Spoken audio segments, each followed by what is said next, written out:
That was exactly what I just clicked. Take screenshot. We did it. Our postcard has been created. So Lars, buddy, are you around?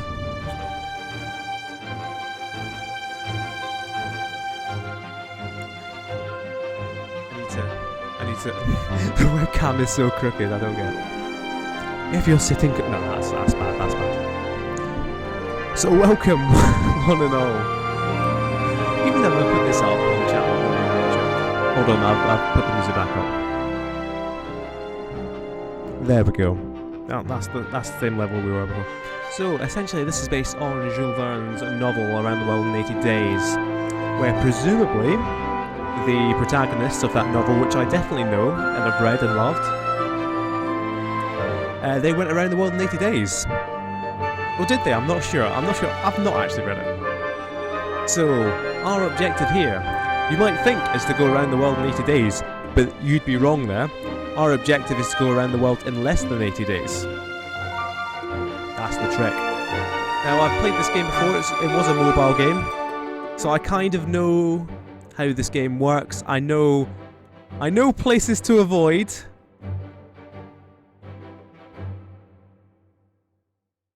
But there will be no avoiding London. I don't know why the music's just plain stopped, because we probably zoomed out and there's no sound in space. It's realistic. So this sure as hell looks like London, a smoky London. We shall begin. And if my face is in the way, I'll turn my face off. Monsieur Phileas Fogg returned home early from the Reform Club in a newfangled steam carriage. I helped him down, and the iron-lunged, steam-driven horses clattered away. "Passepartout," said he, "we are going round the world." And so, it's essentially a choose-your-own-adventure in that we get to choose. We are Passepartout. Oh, I don't know, would the first T be silent? The second T certainly would be silent. "Passepartout, around the world, monsieur?" I asked, utterly astonished. "We shall circumnavigate the globe within 80 days. He was quite calm as he proposed his wild scheme. We leave for Paris on the 8:25 in an hour. This was a shocking turnabout for my master, who was by all accounts, a creature of inflexible habits and mechanical regularity. Perhaps the carriage's engine fumes had affected his reason? Right, I'm kind of in the way of some of these choices, so what I will do is disappear. Unless you particularly want the webcam on or something. "For Paris, monsieur?" "To begin with, yes. Pack an altimeter, my evening jacket. There is not a moment to waste. You, Passepartout, now have funds. We have funds. This is day 1. It is 7 PM. It is Tuesday. And we are 100% in love. So we have discovered a route. So we need to pack our things. We will pack immediately. We are in Fogg's apartment.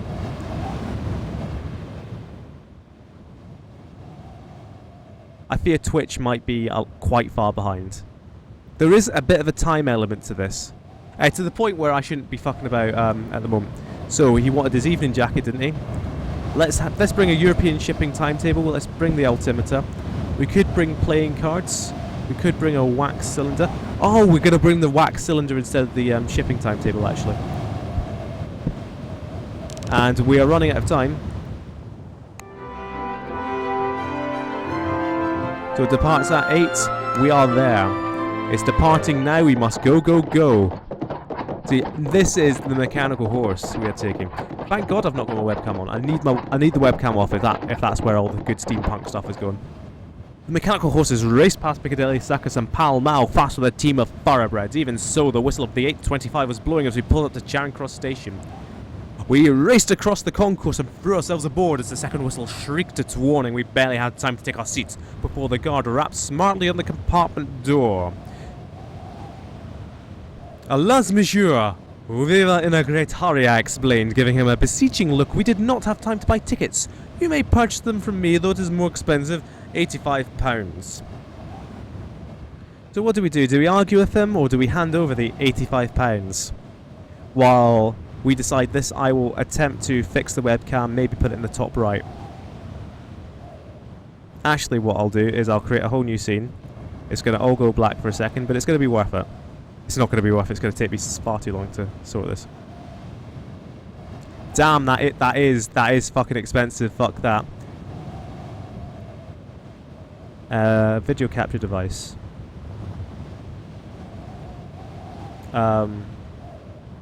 Maybe? Sure? Where's the video capture device? Oh, hello. This is not what I wanted. Dropping frames instantly as well.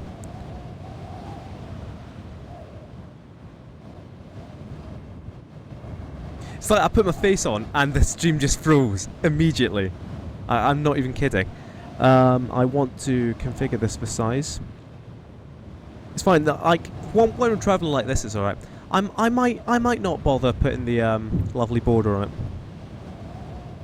What I can do actually is oh, that looks really weird to me, but I can put myself down here. I can put myself. I am Passepartout. Except I will be looking like that. There we go. Let's have a go like this. Let's see how this works. So I argued with him, or rather, I began to, but Monsieur Fogg interrupted. Passepartout, you will pay the sum at once, he put in coldly, and remunerate this man for his patience.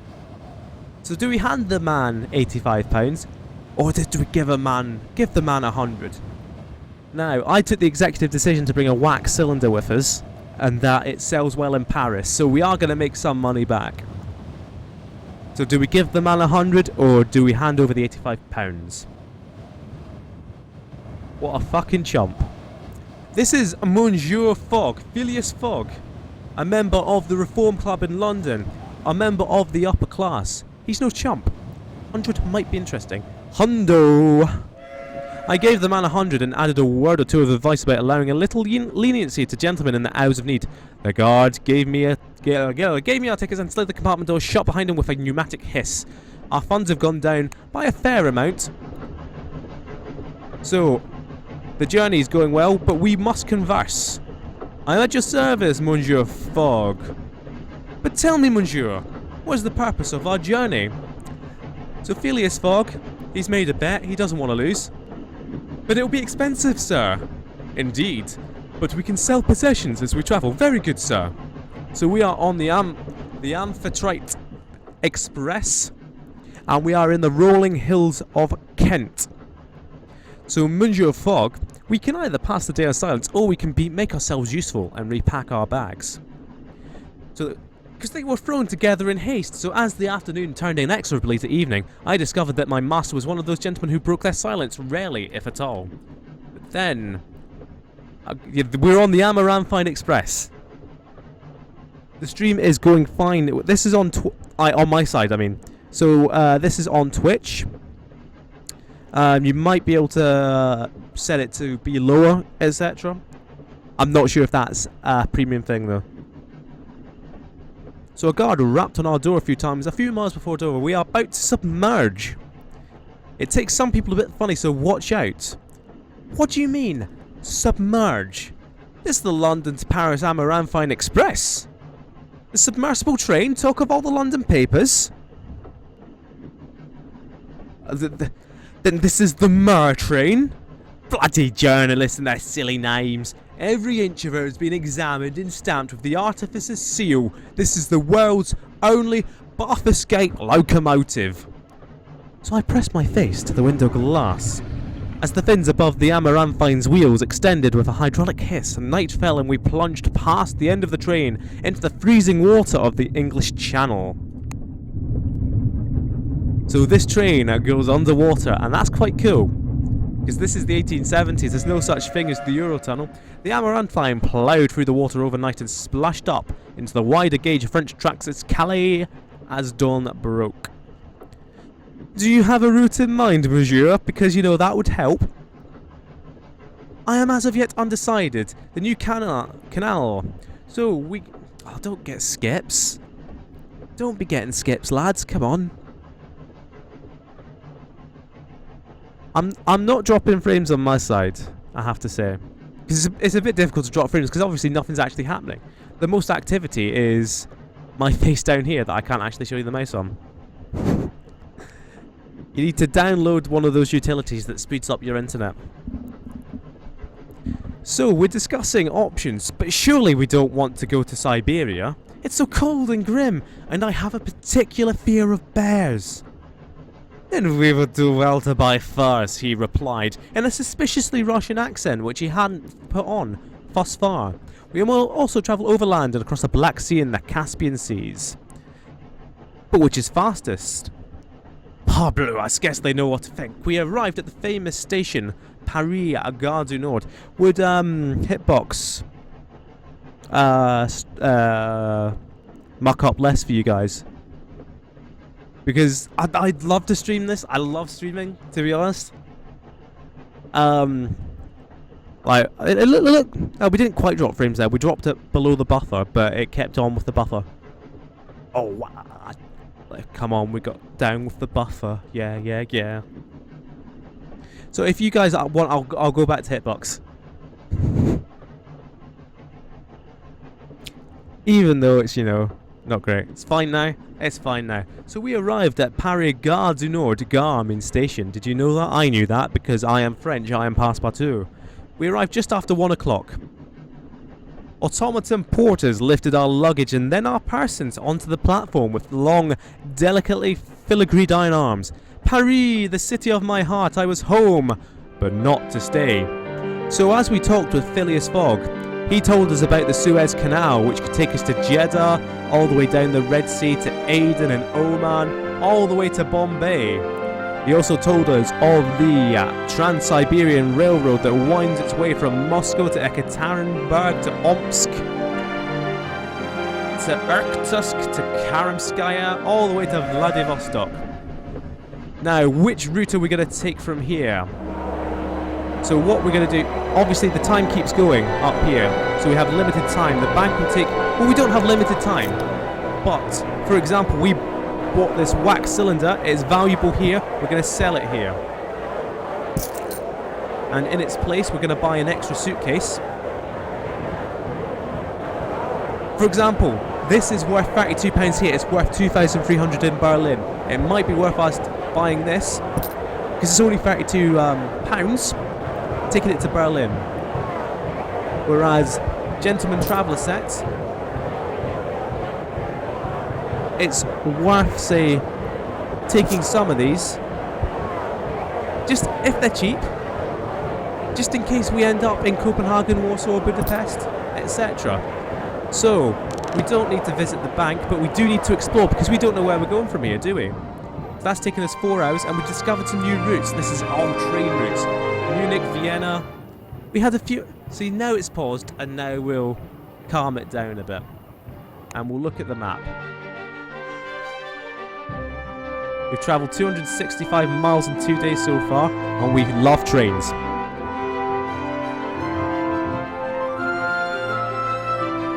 So you can see the routes we've discovered now. This isn't really, because you're not really supposed to pause the game. It's supposed to go bang, bang, bang. You're supposed to keep going. So we could go to Amsterdam. We could go into Munich. We could go, what's that going to be? That's going to be Marseille. That's going to be Monaco. That's going to be Nice. So where do you fancy going? Where should we go? We had a few hours to spare, and I asked Monsieur Fogg if I might enjoy my city before we had to leave. Indeed. And should you learn anything of note, be sure to relate. Is Phileas Fogg actually English? It's chill because I can pause it. We get conversations, we pause it. It's a chill stream. What music has I got? Is the music chill? It's the same synth pop I've been listening to all day. And it is actually quite chill. Doesn't necessarily fit the theme. What I'm going to have a quick look at. I can't look at our possessions at the moment. Oh, there we go. We're paused. And oh, you can zoom in and current location. Oh, that is sweet. When you're here, you can just zoom out. See, because I originally played this on Android on my phone, and you didn't have these fancy things. So these are the routes we can go on. And that lovely piano music is back, so I'll put that off. So we've got various trains that can take us to Munich, and we know we can go on, that arrives Friday. can go into Vienna by Saturday, or we can go north to Amsterdam, and we can see essentially all these places marked on the map we can visit. We won't be going to the North Pole this time, that's a good one. But we won't be going to the North Pole this time. And there are routes, like for example at Belgrade there's not necessarily going to be a train to Sofia. I imagine there would be. So we can see those routes. We could take this Trans-Siberian Railroad all the way. What do you think, Solars? Shamed if you're still there as well. And of course, it costs various sums of money. So we are going to follow our business acumen. So we are going to go back, and we're going to unpause. I'm going to head into the town. The talk on the streets was of one thing only, an enormous, elegant oval stadium constructed upon the green fields of Champs-de-Mars and containing the technological marvels, arts, amusement parks, and milling crowds of the World's Fair of 1872. So we've got choices here, and I do love this setting, I do love the world, because my city still wore the scars of last year's siege. And there's a big war that's gone on, but this is post-war. Or is it? That might have changed. I ventured inside the fair, but was I certain? The Monsieur Fogg did not no. I'm going to work out my accents. Passepartout is undoubtedly French. Phileas Fogg, I think, is also French. I'm going to look that up. Like, for example, this choice of three isn't necessarily one that's very important. One that will change what we do. But it's still nice to have a choice. Phileas Fogg. Phileas is British. Brilliant. I can do the English accent. Passepartout is undoubtedly French. Oh, but I was certain Monsieur Fogg did not intend for me to visit fairs. I'll put on a tie. I'm Passepartout. I wear ties.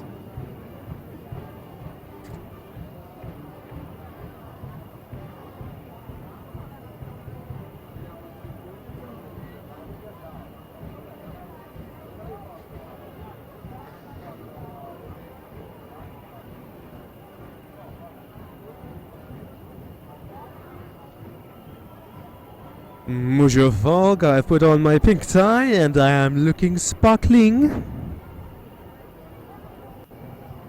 So, I think what we want to do is look at the World Fair.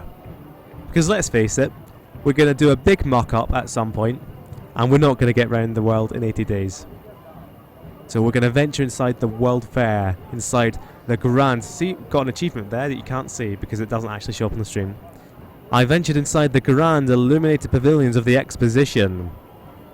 So I went west towards the airship hangar, or an artificer was replacing an arc light. There's an airship hangar. We've got to look at airships. I went west towards the airship hangar, past a booth with a husband and wife pair, selling panoramic hot air balloon rides to eager tourists. The hangar was crowded with airships and flying vehicles of all shapes and sizes, attended by the sharp-eyed crews from all over the world, and my eye was immediately caught by...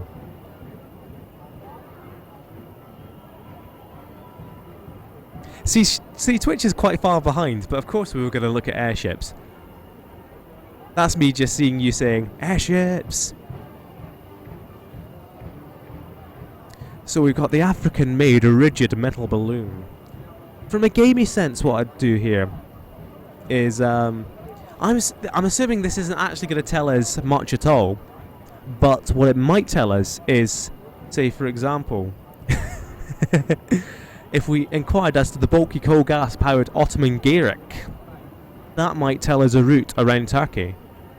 The Peruvian gyrocopter, I think, is as much as it would be in the spirit of Around the World in 80 Days, we're unlikely to go to South America or to Africa. I did just drop a ton of frames there. And there. A bit of glitchiness, it's back up. So, Shamed wants to inquire as to the twin-bladed Peruvian gyrocopter. which looked tiny and flimsy in comparison with the airships surrounding it. I was about to launch straight into a Peruvian accent, which could have only been racist, because I've never heard a Peruvian accent before in my life. They say the Incas invented the first gyrocopter, boasted the dark-haired pilot, pushing her goggles up to give me a wink. See, that's what I like about this world as well.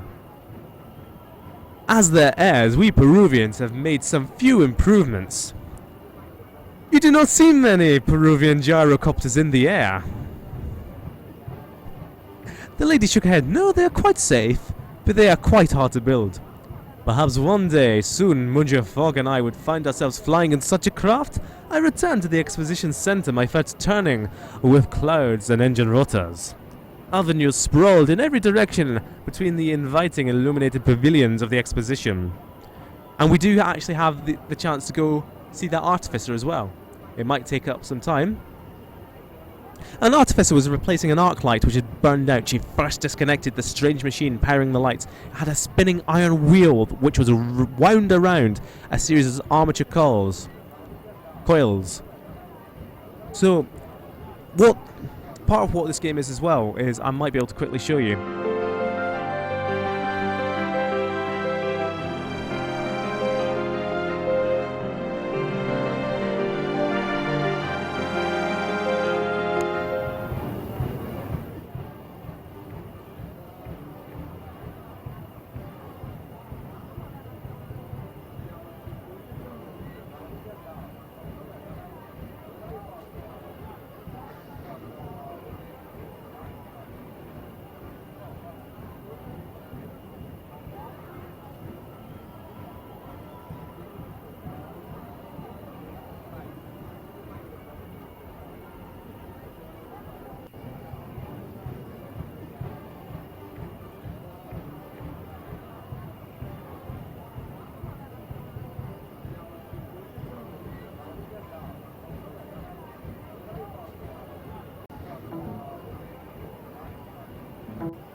Hello.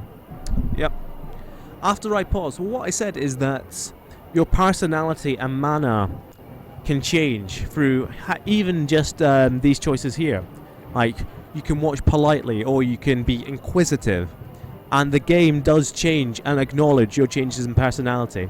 And then I said, that's us down here, but no, that is Monsieur Phileas Fogg. And then beside Monsieur Phileas Fogg, looking in the same direction, is me, Passepartout, noted Frenchman with a lovely cravat. So what I would ask is not really a reply to every single choice here, but who do we want to be? Who is Passepartout really? Is he a polite young Frenchman? Or is he inquisitive? Is he alluring? What is that device, artificer? I have a distinct interest in your area of study. And it would be about like 20 minutes before I get a response to this, because it's Twitch. We can take a screenshot. What I do like is that there's still noise in the background. It's not the music. But it does sound a bit like a World's Fair. You can hear drills in the background. You can hear big crowds. Passepartout is a young, ambitious lad. And he says, "What is that device, artificer?" I asked politely, my eyes straying to the copper lily pen which proclaimed her profession. "It's a bleeding nuisance is what it is. These grand machines are finicky beasts." Gram machines? It's a, well, oh, never mind. It's a steam engine, alright, only it doesn't make steam. Will that do? I hate explaining this stuff to laymen. The harshness of her tone was belied by her gentle touch as she unscrewed the Arclight's globe of enamel glass and replaced the 2 carbon rods within. She reconnected the supply and the 10 Yablokov candles connected in a series lit up once more. They are miraculous. They're hard work, that's what they are. Miracles indeed. But her mouth softened into a small, proud smile. She looked at her pocket watch, cursed, bloody hell, and hurried off, dropping something as she went. Now, we're a polite young Frenchman, and we will hurry after her to return it. And she thanked me. My medallion! I'll need to get my lunch from the I'll need that to get my lunch to the canteen. Thank you. I bowed in return, and she giggled. Stop that, you'll make me blush. She rubbed the coin thoughtfully. I was given this for my work in Istanbul, you know. I made a very special automaton. I think it works as a driver now. On the route up from Izmir. I think that's right. An interesting tidbit. Now look, this is just a conversation that's going on. We artificers go all over the world, you know. How about that? She then bid me farewell. So now we might start running out of time if we don't decide to take our leave. But what I imagine happens here is that we now know of a route from Izmir to Istanbul, which could help us if we go across the Black Sea and the Strait of... Would it be... No, it's Istanbul, but it's the 1872. So it's not Constantinople, which is a bit... That's cool. But this is our home city. This is going to be the last time we're here in Paris. For, you know, for more than 80 days, let's be honest, because we're not going to be that fast, are we? So I took a stroll, or did we go to the Artificers Guild, or did crowds of tourists jostle past, their eyes wide with wonder? Who knows? That was quite sinister. What I do want to do is check what we have, but this is a lot of locations aren't as involved as Paris, as you'd expect. A bit. Like, if you're just like there's quite a few locations, especially in America, because this is 1872. America is not the massive, you know, superpower that it. Like this kind of, a lot of things are different. Socially, it's very different, this setting. But politically, it's... I'd be reluctant to say it's accurate, but it's similar. Well, what... So, to judge if we're going to run out of time, the time isn't going at the moment. So we have as much time as we want to make this decision. But when you're on a main menu, like, we could have gone to the bank, we could have explored, and those all take time. Essentially, we want to save as much time as possible. If we decide to take our leave, it might take less time than the other options, but I'm not exactly sure. It would be after the Civil War if the Civil War had happened. But remember, we did just come under the English Channel in a big metal train. That, you know, it wasn't in a tunnel at all. It just went straight into the sea and came back out. So, you know, sort of strange is kind of what this world does. Remember, bear in mind, we have to cross the fucking Pacific Ocean. That's gonna be sort of fucking strange. Right, what are we doing? Let's make one decision. Should we explore as much as possible in Paris, or should we just head out? Head out. Explore or head out? That's the choice here. I need to get myself a bit of water. Steampunk will happen. Cyber steampunk. Is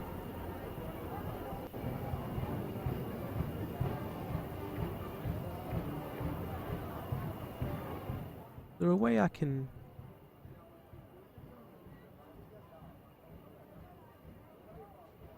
Hold on, I'm trying to do something.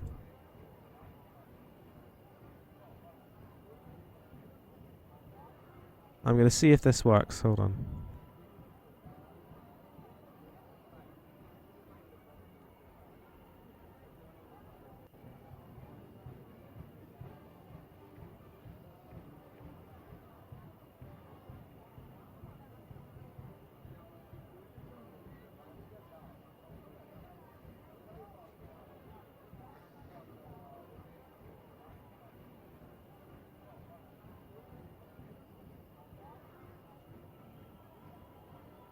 Nah, that's probably way too small.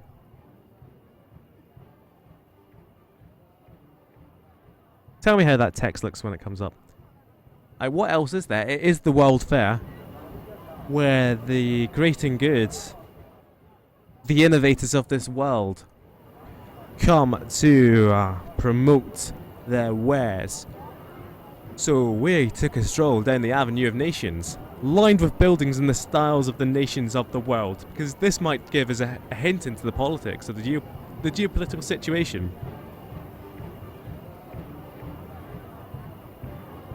Although the newly formed German Empire was a most eclectic sight. See, here we go, here we go.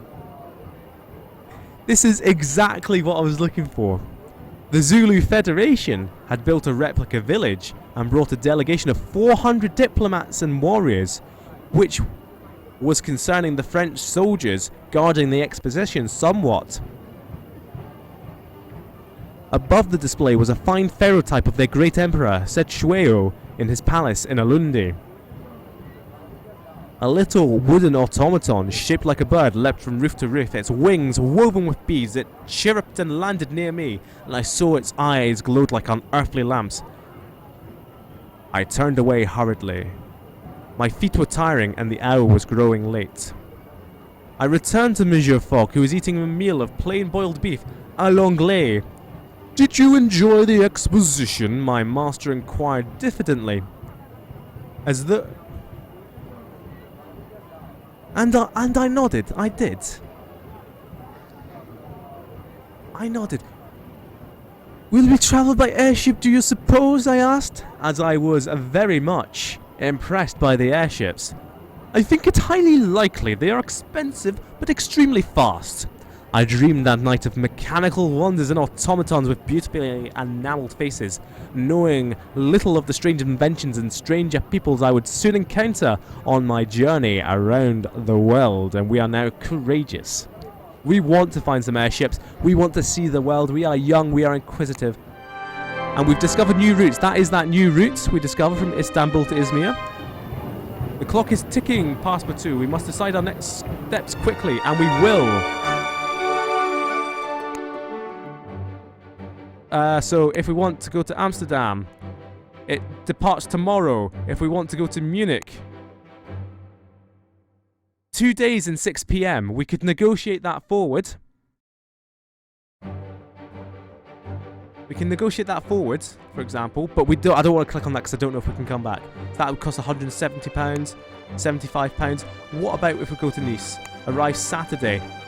That departs in 3 days. See, what might have happened there, we might have missed today's departures. Take this journey, we'll have to spend the night, we might be able to... Right, what we're going to do is open the luggage. Where do we want to go?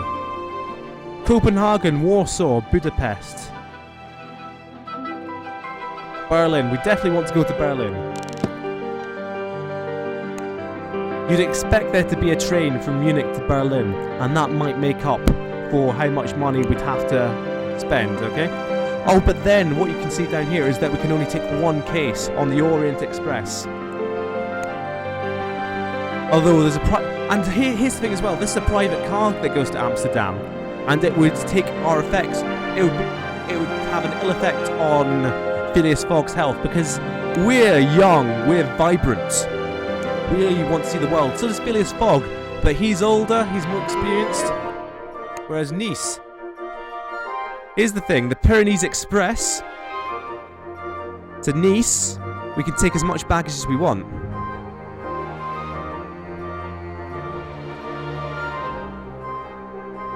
Departs in 3 days. It costs £55.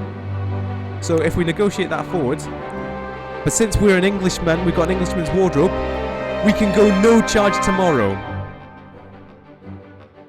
We could go to Nice for no charge tomorrow. Well, it would be £55. Whereas Amsterdam, we can't negotiate that departure. To Munich, since we're an Englishman's wardrobe, we can go no charge tomorrow. So Amsterdam.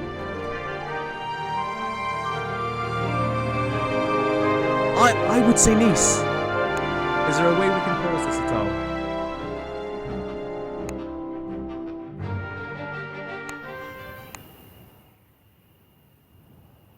Kind of.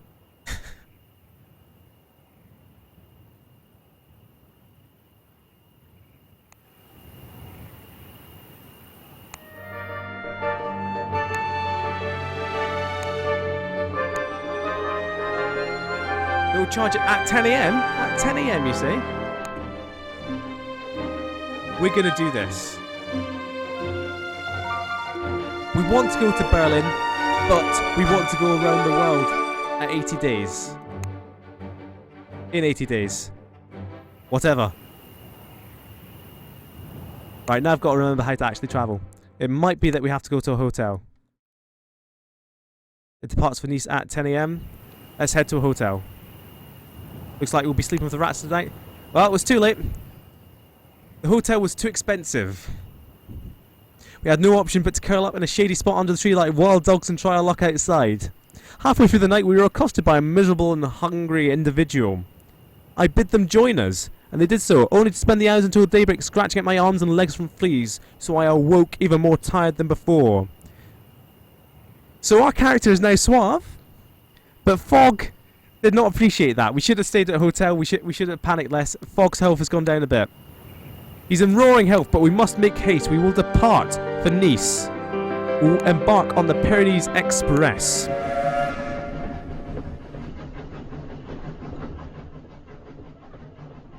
We boarded our train at the Gare de Lyon, which had opened only the previous week. Compared to leaving London, it was a calm affair thanks to the polite and helpful automata who dispensed and checked tickets as well as serving drinks. We found a compartment and settled into plush seats with complimentary glass of Provençal to grace the trip. I raised my glass to Monsieur Fogg. He tipped his own glass towards me courteously, but left the wine within untasted until dinner was served. I will converse. Greetings, Monsieur. Good afternoon. My name is Alfred Dumont. What do you know about Nice? It used to be quite run down, but can we go from Nice to Venice? I believe so, but the journey's a tiring one. But then, what about from Venice to Dubrovnik? Yes, you can, but again, it's private car. Indeed, you're seeing famous people now. You and Monsieur Fogg are the most famous at all, of course. Let's ask a bit more about Nice. Linked to Rome aboard the Blue Line ferry, but it's slow. So, what about Nice to... this could be a dodgy one. Nice to Luxor. There is a route from Nice to Luxor, but there's no bank, there's no market. What about Luxor? We're pushing our luck a bit here. No pyramids at Luxor, only buried tombs, goodbye. So that was a good chat. We are heading to Nice and we can see a route forward.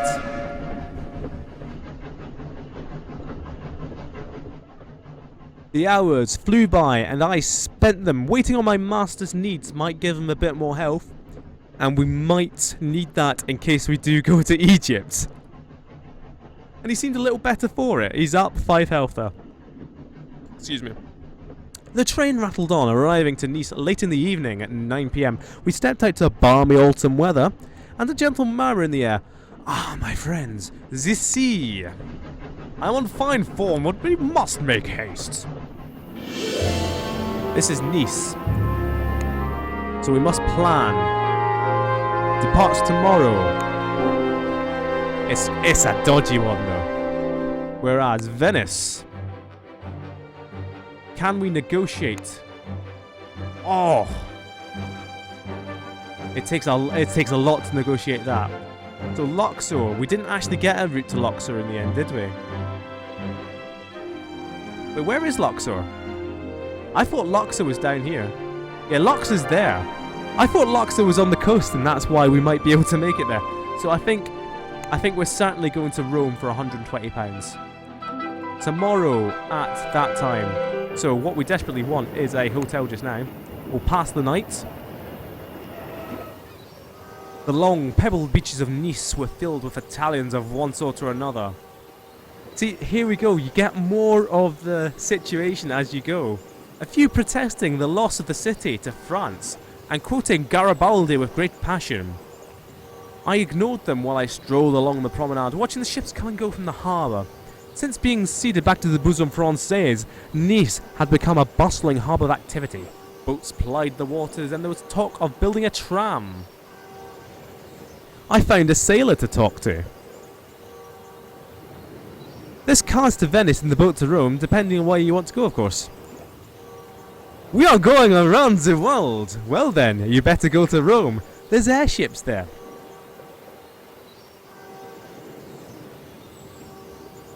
I thanked him and moved along. I returned to the beach to dip in the ocean, thinking that this perhaps might be my last chance to swim by choice, rather than say, by the unfortunate sinking of some cockle-shell craft in the Azores, or wherever we might end up. The water was warm and welcoming, and I had a very enjoyable time, and to see if we get round the world, I'll show you the North Pole route. It's very good. Yeah, we're past for 2, we just got airships, airships, airships. The water was warm and welcoming, and I had a very enjoyable time until I returned to the shore and found my wallet no longer inside my shoes. I eyed the beach for likely suspects and noticed a young girl moving rather shiftily from parasol to parasol. Oh, fucking hell. Neither of these are good options. I mean, I stalked her. It's a dodgy word choice, but it's less overt than chasing after her. Can we say neither, and let's not harass a young girl who may or may not have stolen our wallet?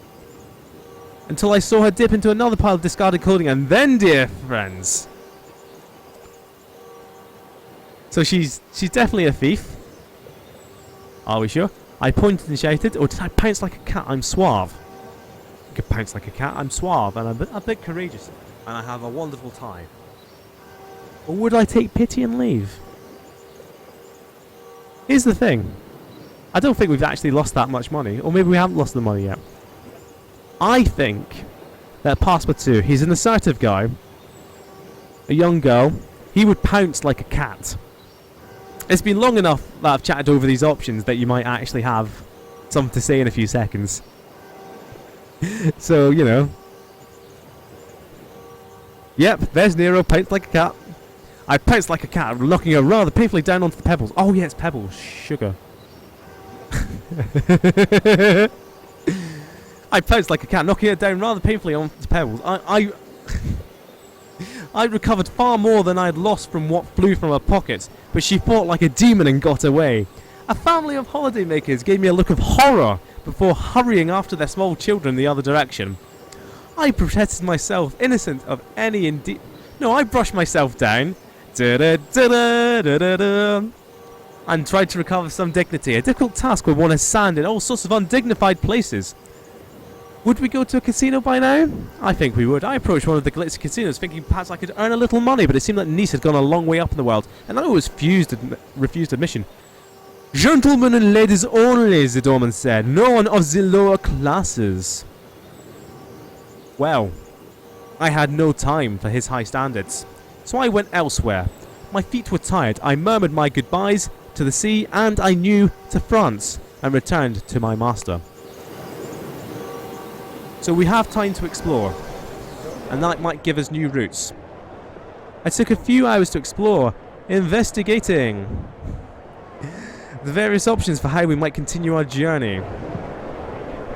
And I had a look at the market. Brazilian snuff. Atlantic timetable. That could be useful. Leather braces. Thessalonica, Sofia.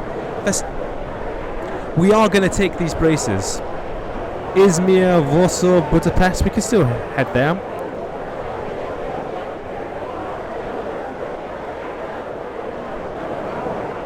I'm just seeing what we might sell at some point. Yeah, see, we can actually make money off this bottle of wine that was so valuable in Berlin.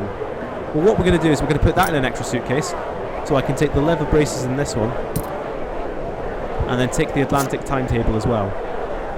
We're not going to take the Brazilian snuff, because I don't like it. I don't like it. So, because we bought that shipping timetable, we've got a route from Washington to Ponta Delgada, 2 routes from New York, one presumably to Reykjavik, to Greenland, no, to Reykjavik, and one all the way back to London. That could be very useful. A route from Belém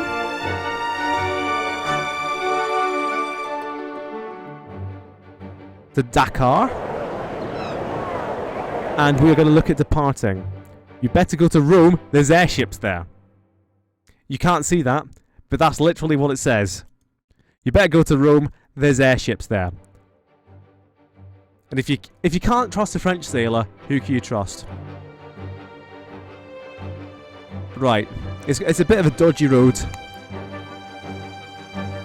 See, here we go, and this is why I'm buying all these things, because this travelling cloak from the Gentleman Traveller set, it's plus 10 health. It offsets that almost completely. So we are on the Blue Line ferry. We boarded the Blue Line ferry, named after the successful trade line through France, and found a place on the crowded stern to wave at the port as we departed. When I say we, I do not mean myself and Monsieur Fogg, of course. He had no interest in seeing our departure, nor in standing at the front of the boat and watching our progress. I was joined at the prow by a rather more enjoyable company, a young woman named Estelle, whom I had bumped into while hauling our cases up the ramp, before shortly pouncing on her and knocking her to the cobbled beach. "You are an explorer?" she asked. "Indeed so, or at least I am, as of 4 days ago. Then a roll of the sea made me stumble. We would be aboard for just one night, and I had hoped I would find my balance, especially when in such fine-looking company." So we are certainly going to converse with Mademoiselle Estelle. Well, what do you know about Rome? The Italian artificers fight openly against papal forces. So Rome, where the hell is Meteora Valley? Alexandria might be an interesting one. You can get carved scarabs that will sell for a fortune in Dubai. What about Dubrovnik? No one has ever managed to invade Dubrovnik successfully. It's a coastal... See, I actually know all these places. Dubrovnik's a coastal fortress in Croatia around there. Are you enjoying the journey? Enormously, for I am in your company. I'm surprised, tame for one such as you, it is not the journey, it is the company, Mademoiselle. I've got no idea where Meteora Valley is, so let's ask about it. Did you know neither hotel, bank nor market in Meteora Valley? Khartoum. Nope. Can we still attend to Monsieur Fogg? I think not. She met me in the restaurant, taking the seat opposite.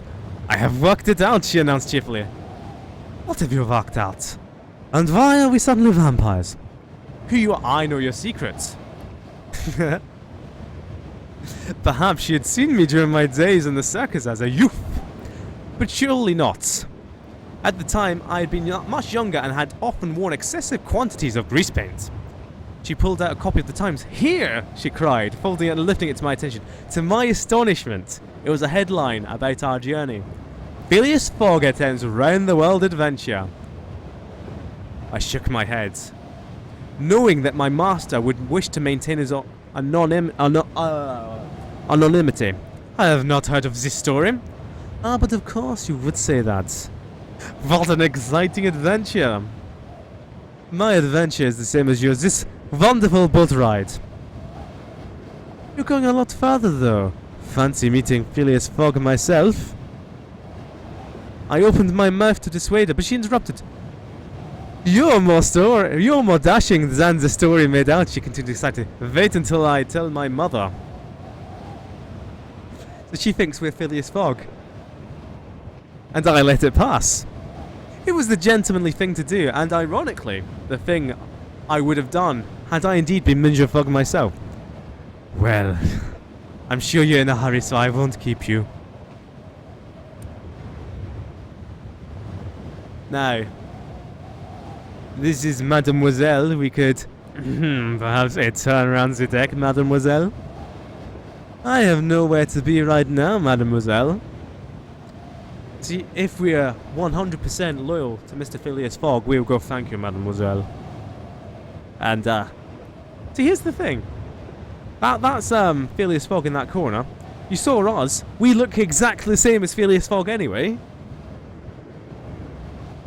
But what do we do here? And if Nero's watching, I'm waiting for perhaps a turn round the deck in capitals in about 15 seconds. Thank you is the best option. Thank you, mademoiselle. I replied, and gratefully, and as foggishly as I could muster, I returned to my lunch. We're looking for adventure, but not that kind of adventure.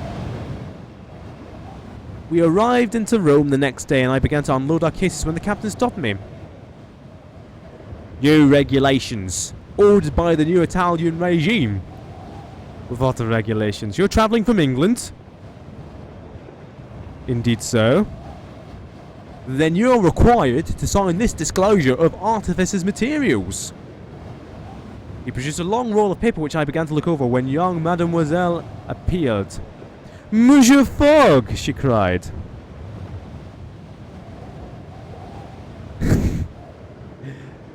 So we can quickly look up and wave our hands. We can pretend not to hear her. We're not going to do that. That's not us.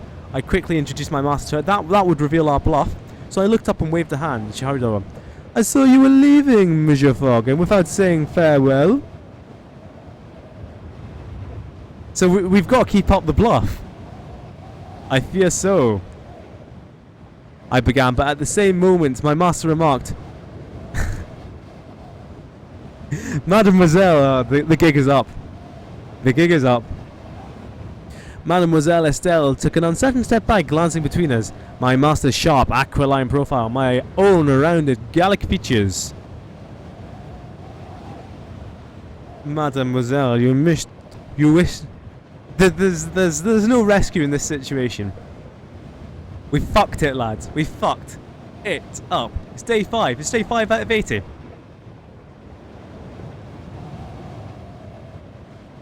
It's over. It's over for us. I completed the forms as a good valet should. She thought for a moment, then grinned. Oh, I understand. Very good. I did not ask.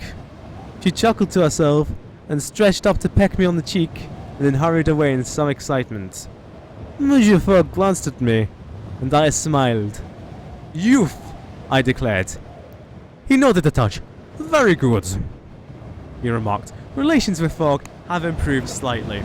So we have arrived in Rome. There's got to be loads of stuff to do in Rome, but we will have to explore. So we'll do that first, and then we might look at the market if we have time. But we've discovered new routes to Venice, Dubrovnik, Athens.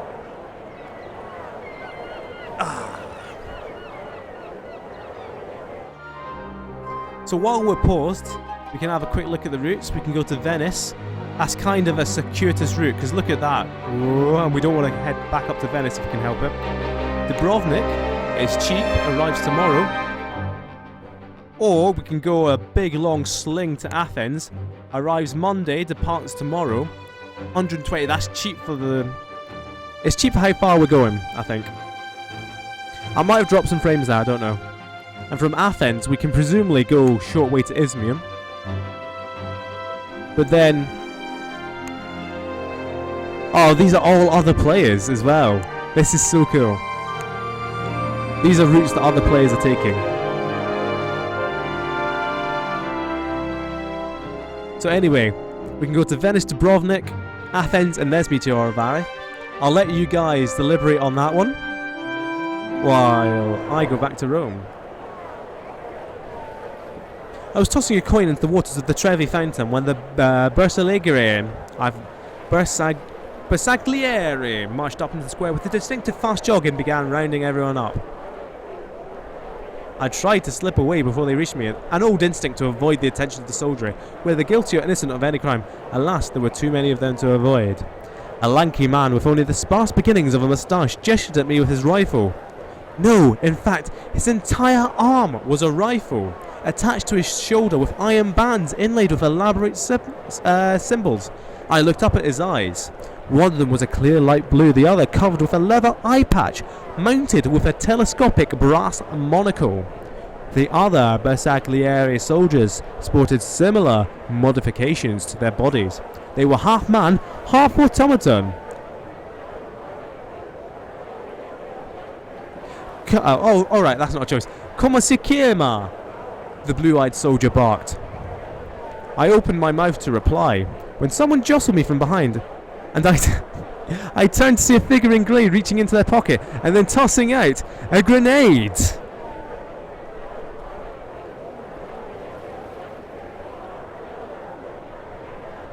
Chaos erupted. People began to scream and scatter in all directions. One of the Bersaglieri fired his rifle wildly at one of the tritons gracing the fountain. Only I saw the man in grey flee down an alley. This could be a pretty good choice. I imagine if we're suave, if we're courageous, we're going to chase after him instinctively. We're not going to let him go if he's thrown a grenade, unless he could be the spirit of the revolution. This could be our kind of man. But I chased after him instinctively, because I don't know that. Why did we chase after him though? Why was it such instinct? Was it, just a foolish choice? Because that's what I do. I chase people. I love parkour me. Or was it clearly his my innate nobility? In that I wanted him to be punished for throwing a grenade at these soldiers. Or he seems like he has his head on straight. He probably has an escape route.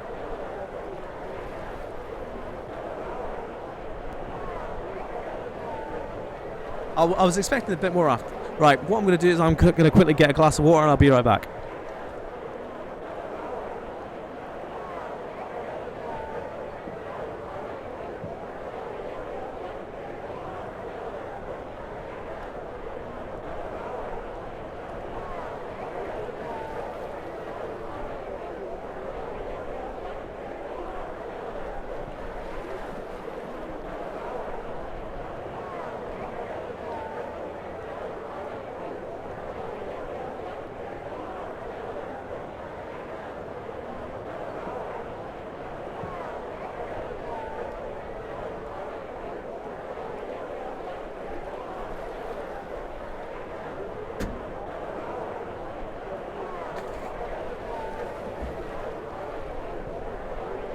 Oh, fuck.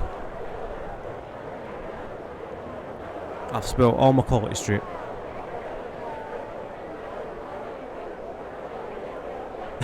Silas, why didn't you make a choice?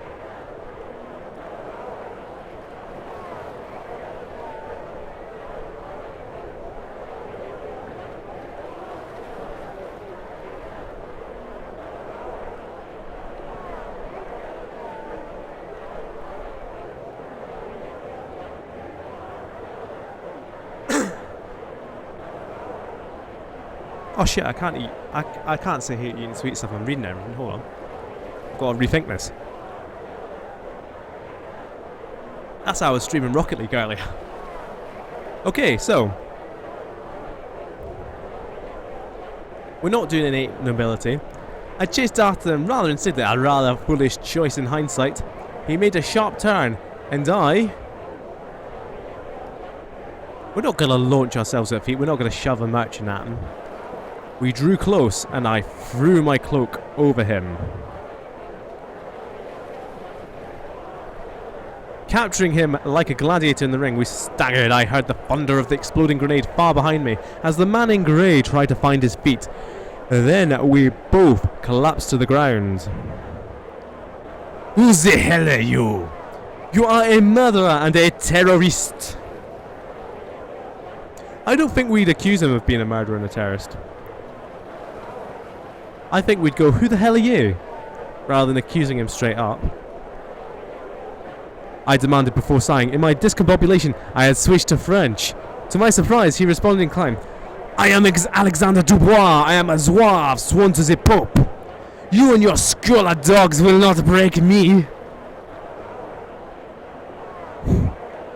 Scholar? What good do you do blowing up passers-by? Wow, this is topical.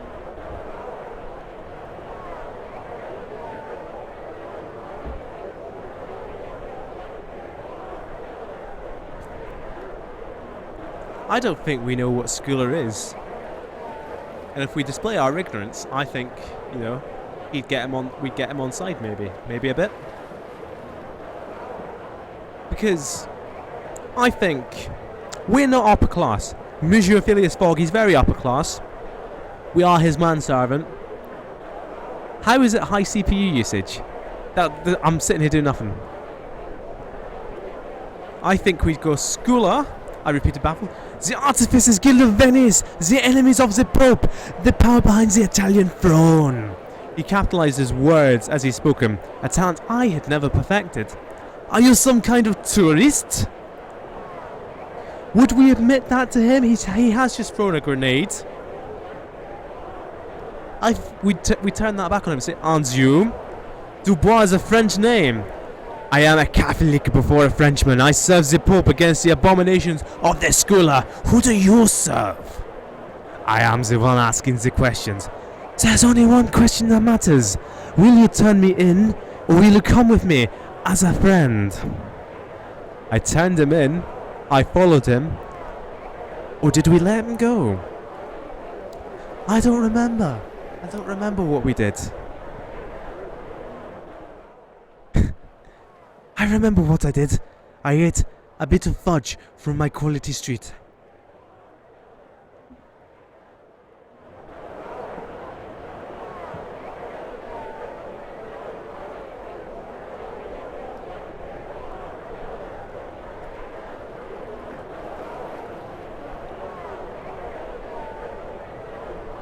And then I ate it on the internet in front of everyone. The steampunk internet.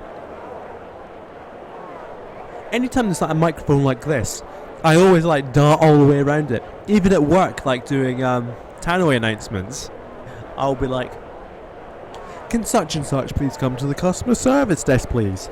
Like I'm fucking singing in a music video. Like, yeah. Anyway, what are we doing?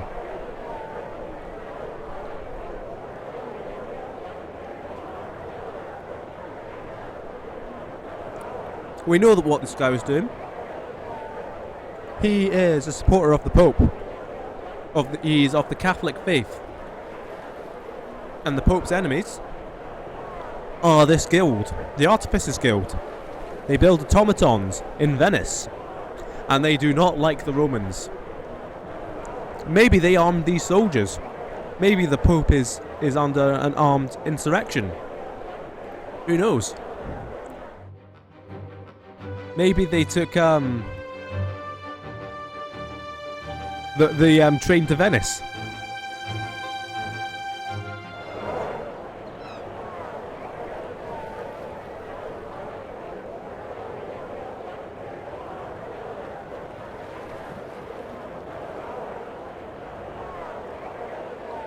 You know what I think we would do?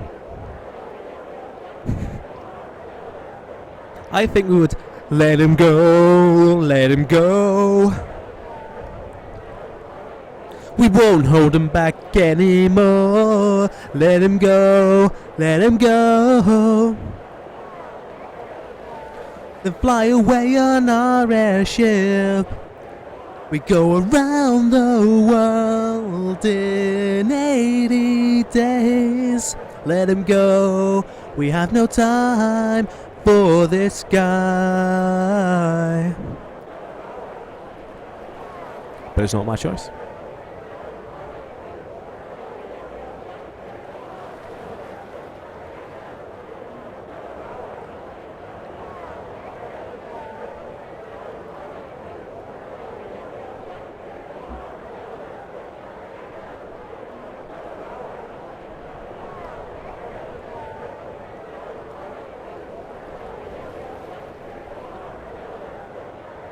I'm going to leave this decision for, let's get a clock up.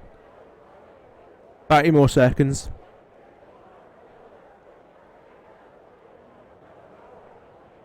Right, thanks. I've got a phone in my pocket. I could actually use a clock without mucking up all the stream.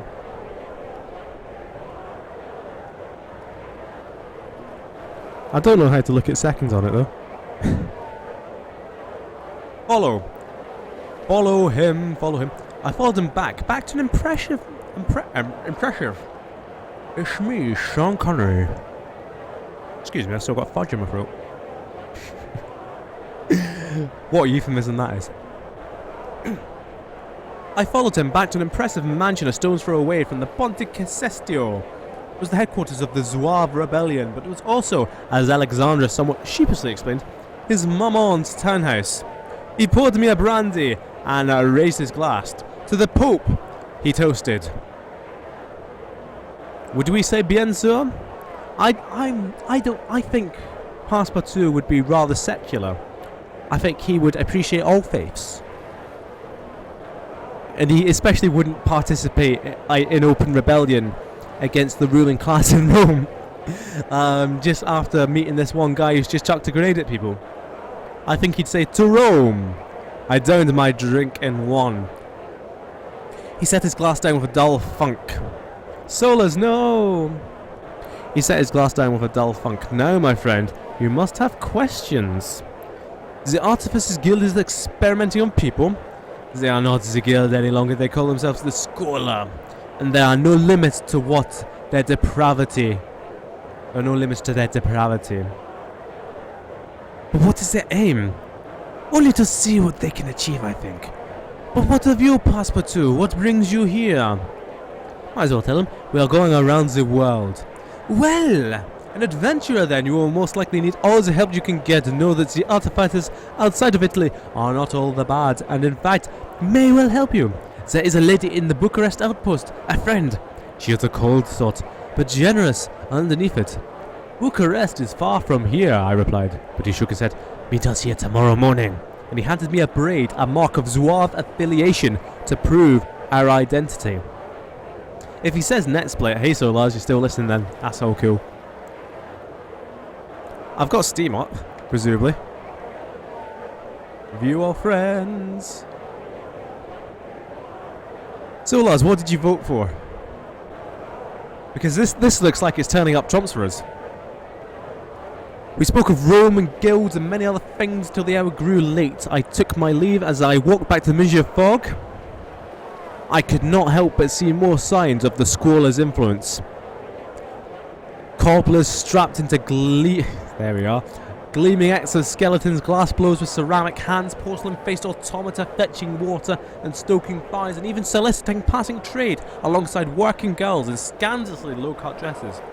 Perhaps Rome is the future? I confess, I do not know. So we've discovered a secret route with these guys taking us all the way to Bucharest. And I know we have something that sells well in Bucharest.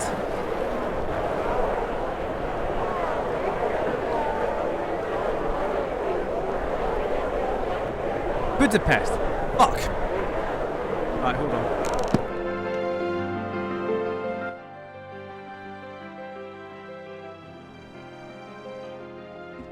We here love technology and also armed rebellion and support all of these. Anything that sells well. We could go to Athens and that would sell well there. Routes for drivers in the Middle East. Budapest. Wait, hold. Yeah, Budapest. Hold on. Hello? Helsinki, we're never going to Helsinki. Close the luggage and plan. Oh, sugar, have I just bought another thing from Budapest, thinking it was Bucharest again? Is that what I've done here? I think I have. I have. Oh well, but we can take a route now directly to Bucharest. We can take a chartered airship to Bucharest. I mean, come on. Come on.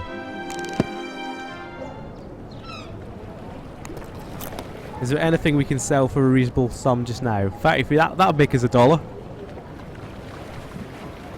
Kelimani, I'm not sure where that is.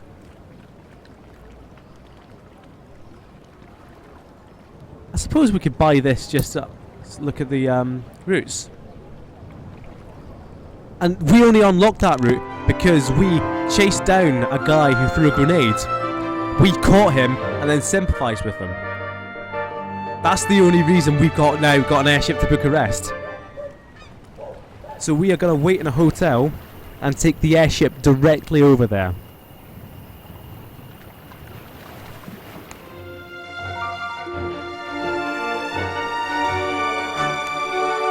And it only costs us 41 bucks. Minus 16 health is quite a lot. There are journeys that really kill you.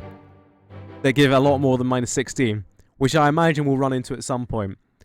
But we are leaving tomorrow at 10 AM. So we will stay in the hotel and pass the night. We're on day 6. I'm seeing other people on this net split. I don't know who's still left. With what remained of the day, I afforded my master every service. And relations strengthened slightly. And I can't actually see the health because Solar's is the typing comes up over here, but I can see on the stream it's 100. Health at the moment isn't that big of a concern because we can always do stuff like that. We are going to depart. We are going to Bucharest. It's an airship. See, high winds and uncomfortable conditions, but we are a gentleman traveller. Minus 16 plus 10. It's all good. So look at this airship. We're on a small dirigible. Monsieur Fogg took some convincing that my arrangement with Dubois was worth following up. Bucharest seemed a backstep in our long stride round the globe. But a friend in the Artificers Guild is a powerful friend indeed. Or so I insisted, and eventually Monsieur Fogg relented. What we